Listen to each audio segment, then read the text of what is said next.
આગામી ઉત્તરાયણ એટલે 14 જાન્યુઆરી અને 15 જાન્યુઆરી આ દરમિયાન આપણા જિલ્લાની રૂટીન ઇમરજન્સી છે 215 જેટલી હોય છે અને 47% જેટલો વધારો એટલે કે 315 જેટલી ઇમરજન્સીઝ વધવાના આ વખતે શક્યતાઓ છે અમારા છેલ્લા 16 વર્ષના એનાલિટિક્સ ડિપાર્ટમેન્ટના ડાટા પર.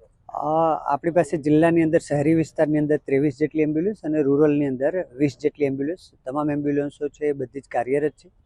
એમ્બ્યુલન્સની અંદર પૂરતો દવાનો જથ્થો અને તમામ કર્મચારીઓ આ બાબતે પૂરી તકેદારી સાથે ફરજ નિભાવવાના છે અને કોઈ પણ અનિચ્છનીય બનાવમાં અમે ત્વરત પ્રતિસાદ આપી શકીએ આ ટાઈપના પ્રયત્ન રહેશે. ગયા વખતે ઉત્તરાયણ સંબંધિત આપણી પાસે અકસ્માતો જે છે એમાં 88% જેટલો વધારો થયેલો હતો ઉત્તરાયણના દિવસના દિવસે ટોટલ ઇમરજન્સી છે. એમાં ખાસ કરીને વાત કરીએ તો રોડ અકસ્માતના કેસીસમાં ખૂબ મોટો વધારો હતો.